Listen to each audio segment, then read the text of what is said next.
The bridge of the Thalian refugee ship Starwind bucked and groaned like a dying animal as another crimson plasma blast hammered into its failing energy shields. Sparks cascaded from overloaded control panels while the acrid smell of burning circuits filled the recycled air. Communications Officer Velra felt her heart racing in terror as she watched the shield strength indicator drop to 12%. Her 6 arms danced across the holographic interface with desperate precision, switching between frequency bands as she broadcast the ancient distress protocol. The translation matrix had been damaged in the first attack, leaving her to struggle with broken universal standard while enemy bioships closed in for the kill. This is refugee vessel Starwind to any listening station, she gasped, her voice cracking with exhaustion. We are peaceful traders, children aboard. The Devourers have consumed 17 worlds. They eat everything alive. Anyone who can hear this, please. Through the viewport, she could see the nightmare that had been hunting them for 3 weeks. The Devourer vessels looked like massive jellyfish made of dark metal and pulsing flesh, their transparent domes revealing writhing tentacles that served as both propulsion and feeding mechanisms. Each ship was the size of a city, and they moved through space with the fluid grace of deep-sea predators. Captain Kethanay stumbled across the tilting deck, his blue skin pale with shock.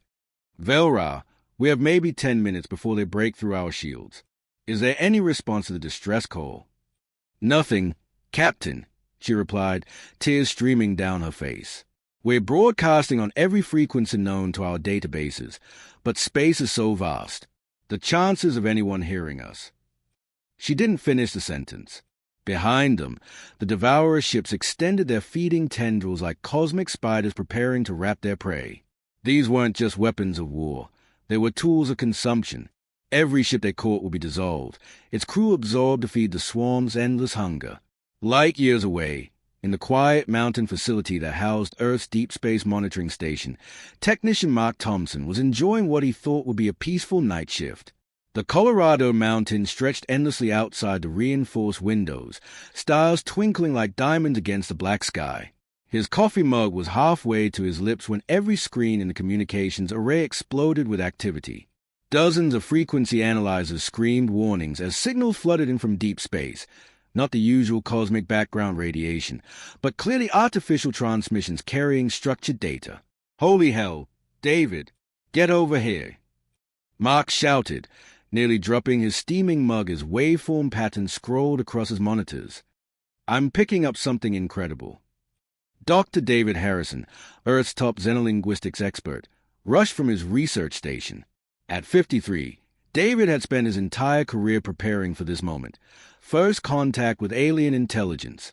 But nothing could have prepared him for the raw desperation in the signals his computers were decoding. Mark, are you seeing this? David's hands flew over the linguistic analysis programs. These aren't random signals. There's mathematical structure, repetitive patterns, emotional inflection markers. This is language, and whoever's sending it is scared out of their minds. For 3 grueling hours, the 2 men worked to crack the alien communication. David's AI translation system struggled with corrupted data, but slowly, terrifyingly, the message became clear. The words that emerged from their speakers sent chills down their spines. Peaceful traders under attack. The Devourers consume everything. 17 worlds dead. Children aboard. Please, anyone. Jesus Christ, Mark whispered, staring at the translation scrolling across his screen. David, these are refugees. They are running for their lives from something that's wiping out entire civilizations. David's face had gone white as he cross-referenced the signal's point of origin with their stellar databases. Mark, this is coming from the Andromeda sector. That's 4 to 7 light-years away.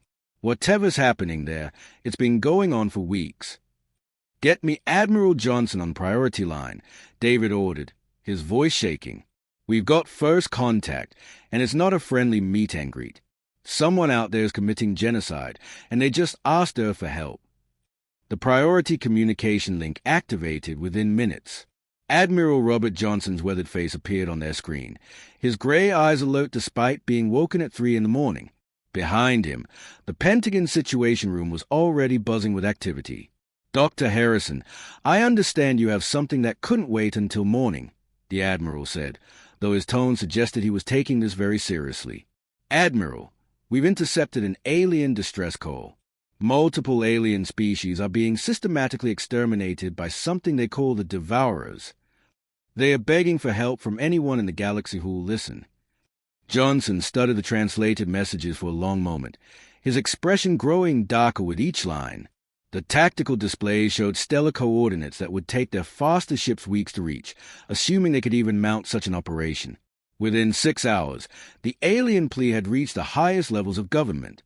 Defense Secretary Helen Crawford stood beside Admiral Johnson in the Pentagon's war room, both staring at star charts that showed the scope of the unfolding catastrophe.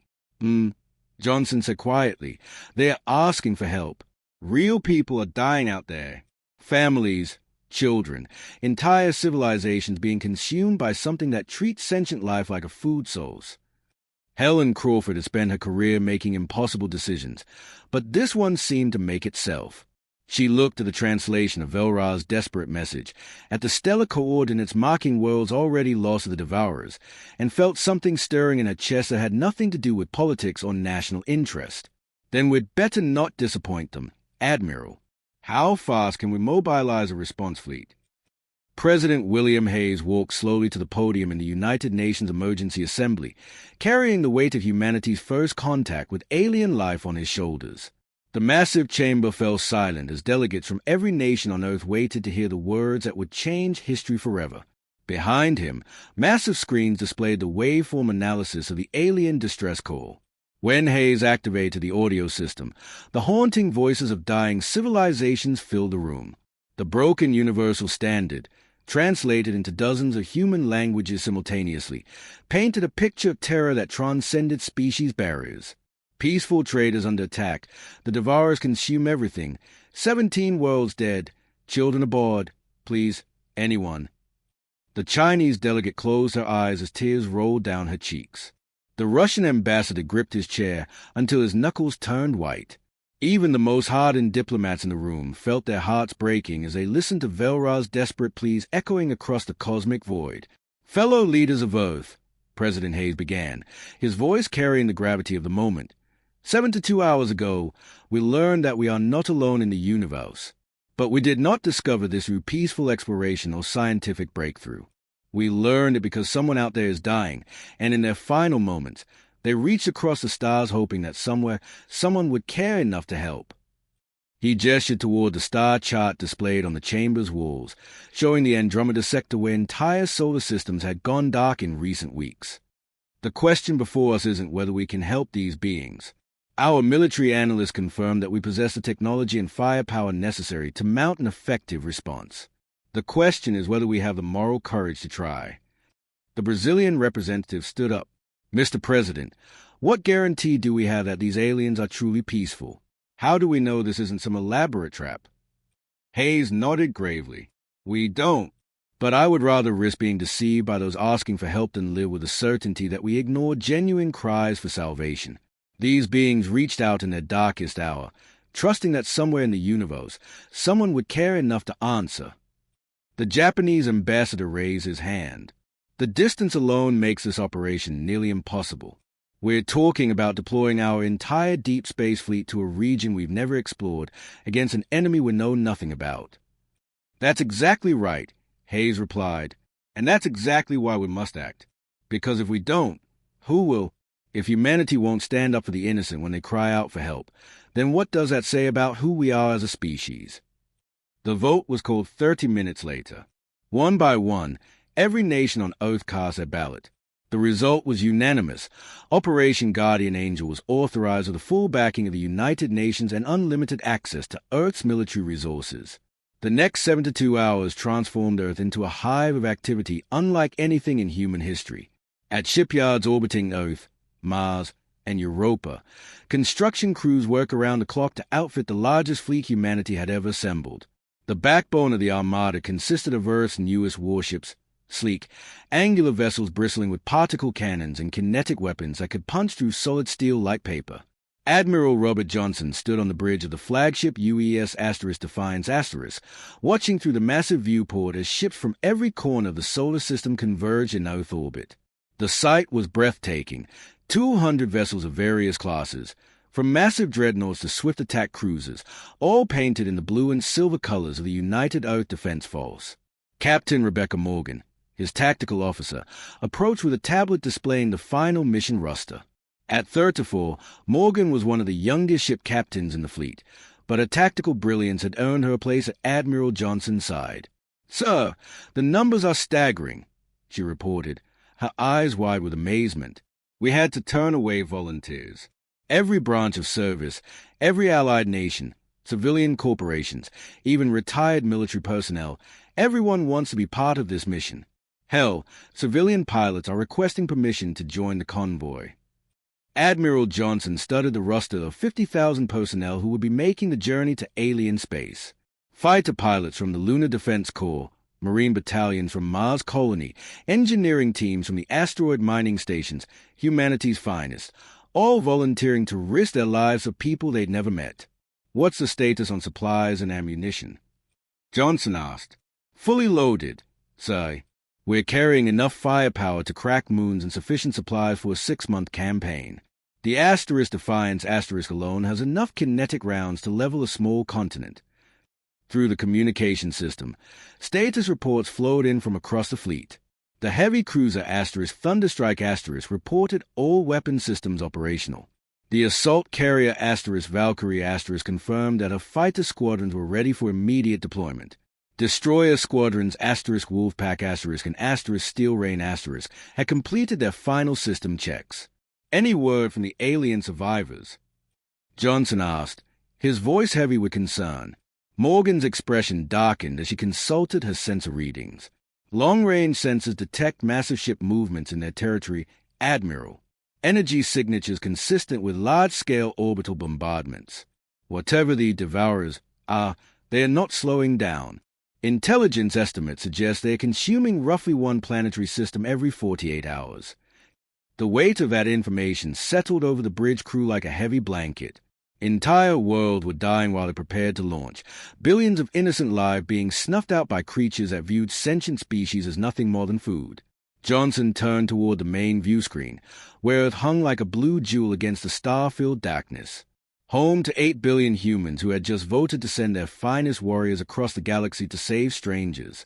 It was perhaps the most human thing their species had ever done. "All ships, this is Admiral Johnson," he announced over the fleet-wide communication channel. "Today we carry more than weapons and warriors into the unknown. We carry humanity's promise that no innocent being will face extinction alone. Today, we become the guardians that someone out there prayed would exist." The fleet engaged their hyperdrives in perfect synchronization, their blue-white energy fields creating a spectacular light show visible from Earth's surface. 200 ships vanished into the cosmic deep, carrying humanity's first message to the stars. "We heard you. We're coming. The space around the edge of Thalian territory rippled like disturbed water as 200 human warships materialized from hyperspace. Admiral Johnson gripped the command rail on the bridge of the UES Defiance as reality snapped back into focus, expecting to find a war zone. What he discovered was far worse than any battlefield. It was a slaughter. Burning worlds dotted the stars' cape like funeral pyres, their atmospheres glowing orange and red as they died. The once beautiful crystal cities of Thalos Minor were now molten slag, while the agricultural world of Kepler's garden showed massive craters where bioweapons had consumed entire continents. The darkness between the planets crawled with movement, massive shapes that defied every principle of spacecraft design humanity had ever developed. Lieutenant Commander James Park hunched over his sensor station, his face pale as readings flooded his screens. "Jesus Christ," he whispered, his voice barely audible above the bridge's electronic hum. "Admiral, I'm reading 12 Devourer vessels pursuing civilian convoy. They're eating the ships." Admiral Johnson stepped closer to the tactical hologram, watching in horror as a nightmare unfolded before them. The Devourer bioships moved through space like cosmic jellyfish, each one the size of a Manhattan city block. Their translucent bodies pulsed with bioluminescent veins that carried some kind of digestive fluid, while massive feeding tendrils writhed from their undersides like the arms of deep-sea monsters. "Range of the civilian convoy," Johnson demanded. 18,000 kilometers and closing fast," Park replied. The refugees are broadcasting on all frequencies, begging for someone to help them. Through the view screen, they could see the chase unfolding in slow motion. 3 graceful Thalian civilian ships, their hulls gleaming like polished silver, clearly designed for beauty rather than war, fled desperately from their pursuers. But the Devourer bioships were faster, their organic propulsion systems allowing them to change direction with fluid grace that no mechanical vessel could match. Captain Rebecca Morgan studied the tactical display with professional detachment, even as her stomach churned at what she was witnessing. Say, the Devourers are using some kind of paralytic energy beam. They are not trying to destroy the refugee ships. They are trying to disable them so they can feed. As if to confirm her words, one of the bioships extended a massive tendril that crackled with bioelectric energy. The beam struck the trailing Thalian vessel, and immediately its engines went dark. The graceful ship tumbled helplessly as the Devourer moved in for the kill. All ships, battle stations. Admiral Johnson's voice boomed across the fleet communication channels. Target the attackers only. Rules of engagement. Protect the civilians at all costs. Let's introduce these bastards to human hospitality. Weapons free. The UES Defiance opened fire first, its particle beam cannons charging with a distinctive whine that had become the signature sound of human military might. Lance-like beams of coherent energy punched through space at near light speed, striking the nearest Devourer bioship dead center. The creature, for it was clearly a living organism, convulsed as human weapons tore through its organic armor like hot knives through butter. The bioship scream echoed across subspace frequencies, a sound so alien and terrifying that it made several bridge officers physically sick. The creature's bioluminescent veins flared bright purple as it writhed in agony, its feeding tendrils whipping frantically at empty space. Captain Morgan coordinated the fleet's assault with the precision of a symphony conductor. 2nd Squadron, flank left and engage those 2 heading for the outer convoy. 3rd Squadron, intercept that group moving toward the refugee ship. Wolf-pack destroyers, I want a wall of kinetic fire between civilians and those feeding tendrils. The human fleet moved like a pack of wolves surrounding their prey. Unlike the organic, flowing movements of the Devourers, human ships cut through space with angular precision, their engines burning bright blue as they accelerated into attack positions. The contrast was striking, living creatures of the void versus mechanical predators built by human engineering. Kinetic cannons roared to life across the fleet, sending tungsten slugs the size of school buses racing through space at a significant fraction of light speed. When they struck the bioships, the results were devastating. Organic armor that had shrugged off Thalian energy weapons simply disintegrated under the impact of human kinetic rounds. Aboard the Thalian refugee vessel Starwind *, Communications Officer Velra stared at her sensor displays in complete disbelief. The unknown ships that had appeared from nowhere moved with deadly purpose, their angular, mechanical designs utterly unlike anything in her species' databases. And incredibly, impossibly, they were winning. "Who are they?" whispered Captain Jethernay, watching another Devourer bioship die under focused human fire. The massive creature's death throes sent ripples through space itself as its bioelectric nervous system overloaded. "I don't know," Velra replied, her 4 eyes wide with amazement. "But they came because we called for help." The battle was unlike anything the Talians had ever witnessed. For months, they had watched in terror as the Devourers consumed world after world, their bioships seemingly invincible against conventional weapons. The organic creatures regenerated damage, adapted to energy frequencies, and consumed everything they touched. But these newcomers fought with a completely different philosophy. Their weapons were purely mechanical, no energy signatures for the Devourers to adapt to, no organic components to be consumed. When a human kinetic round punched through a bioship's hull, there was no coming back from that kind of damage.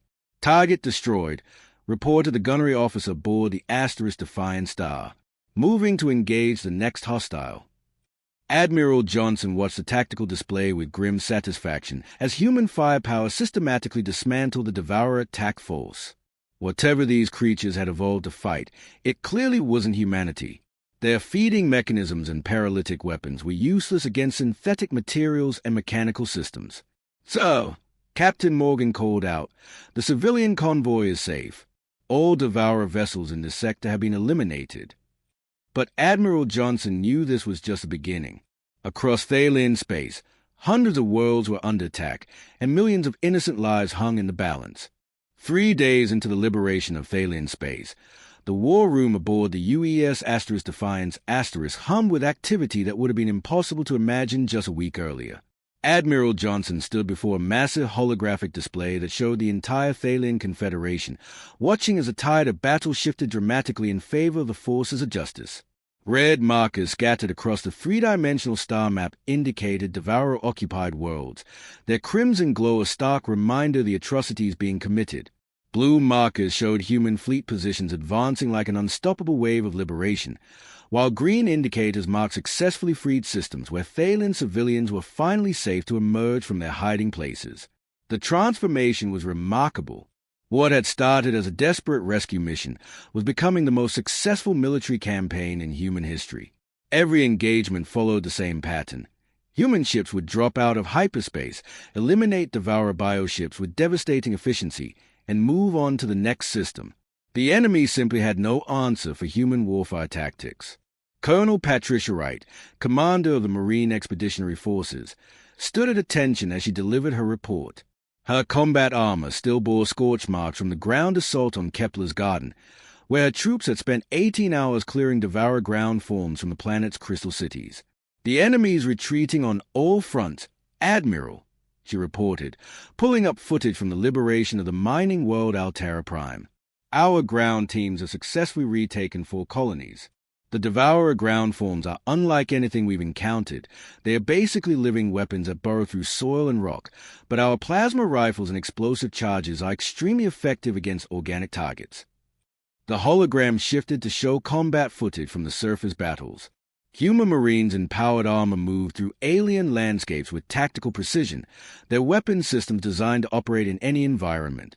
The Devourer's ground forces were terrifying to behold, massive worm-like creatures with razor-sharp teeth and acid-secreting organs, but they fell quickly to concentrated human firepower. "The Talians are calling us something in their language that translates roughly to the Angels of War," Colonel Wright continued with a slight smile. "Apparently, their religious texts speak of divine warriors who would arrive in humanity's darkest hour to drive back the forces of consumption." Captain Rebecca Morgan approached the tactical display, pulling up the casualty reports that still amazed everyone who read them. "Human losses remain minimal, Admiral. In 3 days of intense combat, we've lost only 2 fighters and suffered 14 wounded. Whatever these Devourers evolved to fight, it definitely wasn't us." She highlighted sections of the enemy analysis reports that intelligence teams had compiled. Their bioweapons are designed to consume and convert organic matter. They literally eat their enemies and use the biomass to grow stronger. But our synthetic materials, ceramic armor plating, and energy weapons are completely outside their evolutionary experience. They simply don't know how to fight machines. The difference in military philosophy was striking.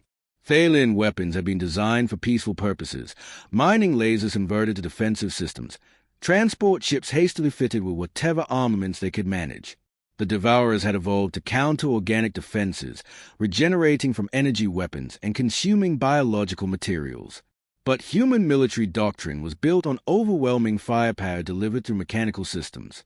When a tungsten kinetic round traveling at 30,000 kilometers per second struck a bioship, there was no adapting to that kind of physical force. The impact simply obliterated whatever it hit. A soft chime echoed through the briefing room as an incoming communication request appeared on the main display. Admiral Johnson nodded to his communications officer, and the hologram shifted to show Velra's image broadcasting from a bridge of the Starwind Star. The Thalian communications officer looked completely different than she had during those desperate first moments of contact. Her 6 arms no longer trembled with fear, and her 4 eyes sparkled with something that hadn't been there before: hope. Behind her, other Thalian crew members worked at stations that were no longer sparking or smoking, their ship finally safe enough for proper repairs. "Admiral Johnson," she said in carefully practiced English, her translator working much better now that it wasn't damaged by battle.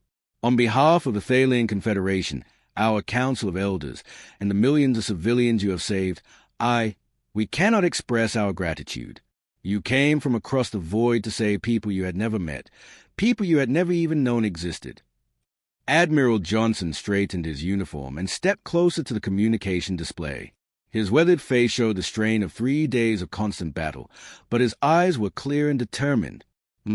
We came because it was the right thing to do. No one should face extinction alone, regardless of what species they belong to or what galaxy they call home. Velra's expression showed confusion, a distinctly alien gesture involving the tilting of her elongated head. But why? Admiral, your people gain nothing from this war. The distance alone represents an enormous sacrifice. We can offer no payment, no resources, no technology that could possibly justify such a commitment of your forces. The bridge of the Defiance fell silent as every human present waited for their admiral's response. This wasn't just a conversation between military officers. It was first contact diplomacy that would shape how humanity was viewed by every alien species in the galaxy. The payment is knowing that families get to stay together. Admiral Johnson replied simply, his voice carrying the weight of absolute sincerity. That children get to grow up and build something better than their parents did. That civilizations get the chance to reach for the stars instead of just trying to survive another day. That's worth crossing any distance, fighting any enemy. On her bridge, Velra felt her eyes moisten with the silver tears that were a uniquely Thalian expression of profound emotion. Her species had evolved complex social structures built around community and mutual aid, but she had never imagined that such instincts could exist between completely different forms of life. She had called into the cosmic darkness hoping for salvation and received not just rescue, but something far more precious. Proof that genuine goodness existed in the universe, that somewhere among the stars were beings who would fight and die for strangers simply because it was right. 6 weeks after first contact, Admiral Johnson stood in the magnificent council chamber on the Thalian homeworld of Thalos Prime, watching history unfold before his eyes. The great crystalline dome above them had been hastily repaired after the Devourer attack, its fractured sections now held together by a beautiful mosaic of human steel and Thalian crystal that somehow seemed to represent the new alliance being forged. The chamber itself was a marvel of alien architecture, flowing organic curves that seemed to grow from the ground rather than being built, with walls that shimmered like mother of pearl and floors that pulsed gently with bioluminescent patterns. Representatives from 12 liberated worlds filled the ceremonial space, their diverse forms creating a rainbow of alien life that no human had ever imagined possible. The Kalari delegation, tall and graceful with skin like polished amber, stood beside the stocky, rock-like granite folk from the mining world of Petra 7. Near them, the ethereal Whisper people, beings of pure energy who had taken physical form for the ceremony, flickered like living starlight in their containment suits. Elder Statesman Kolra, the ancient leader of the Thalian Confederation, approached the central podium with slow, dignified steps. His walking staff, carved from the heartwood of the sacred grove that had somehow survived the Devourer attack, clicked softly against the crystalline floor.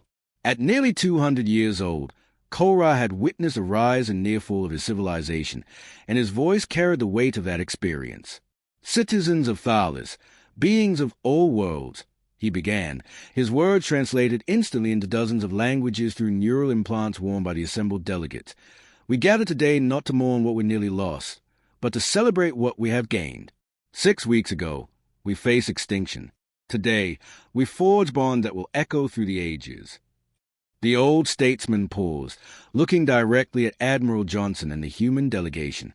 The humans of Earth came to us as strangers, crossing the vast darkness between galaxies because they heard our cry for help. They asked for nothing, demanded no payment, sought no reward beyond the knowledge that innocent lives would be saved. They came to us as strangers, but they leave as family. Admiral Johnson stepped forward as President Hayes' recorded message began playing throughout the chamber.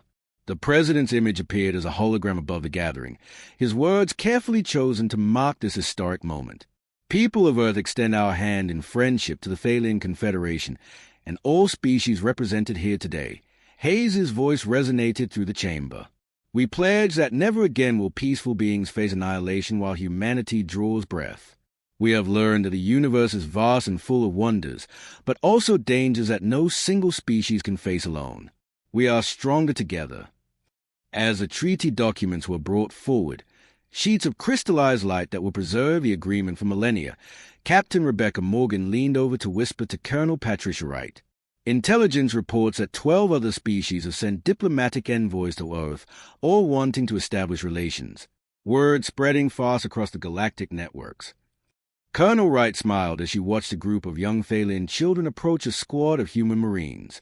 The children carried flowers from their homeworld, delicate, glowing blossoms that chimed like tiny bells in the breeze. In Thalian culture, offering these sacred flowers was a gesture of peace reserved for only the most honored guests, typically reserved for visiting deities in the ancient religious texts. Good, Wright replied, accepting a flower from a shy Thalian child who couldn't have been more than 6 years old. Maybe next time we won't need to fight a war to make friends. Though I have to admit, there's something satisfying about introducing bullies to human hospitality. The formal signing ceremony proceeded with all the pomp and circumstance that such a momentous occasion deserved. Admiral Johnson's signature, written with a pen made from reclaimed Devourer bioship material, joined Elder Korra's bioelectric seal on the treaty documents. The moment their marks appeared on the crystallized surface, the document began glowing with a soft blue light that would forever mark the beginning of the Terran-Thalian alliance. As the formal ceremony concluded, Velra made her way to the same communications array she had used weeks earlier to broadcast that desperate distress call into the void. But this time, her message carried a very different tone.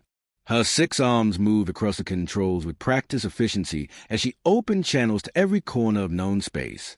To all beings of peace across the galaxy, she broadcast, her voice carried by quantum entanglement networks to thousands of worlds, know that the humans of Earth stand as guardians of the innocent. They ask for nothing but offer everything. They cross impossible distances not for conquest or profit, but because they believe that every sentient life has value. If darkness threatens your light, call out, for humanity answers those who cannot answer for themselves.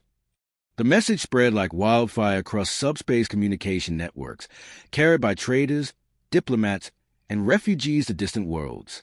On peaceful planets throughout the galaxy, the news was received with hope and wonder.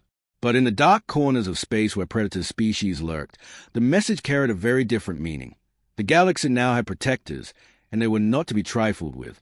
3 months later, Admiral Johnson stood on the bridge of the UES Defiance as a combined human-Thalian fleet conducted joint patrols along what had become known as the Freedom Border. The sight still amazed him. Human warships flying in perfect formation alongside graceful Thalian vessels, their combined fleet representing the first truly interspecies military alliance in galactic history. Admiral, reported Lieutenant Commander Tyler from a communication station, we're receiving 17 different first contact requests from species across this sector. Apparently, everyone wants to meet the guardian angels they've been hearing about. Admiral Johnson smiled as he watched a group of young Thalian pilots training alongside human fighter squadrons, their different flying styles complementing each other perfectly. Earth had gained its first alien allies, but more importantly, the universe had gained something it had never possessed before, a species that fought not for conquest, territory, or resources, but for justice itself. The stars seemed a little brighter, knowing that somewhere among them, help would always come to those who asked for it. *the END*.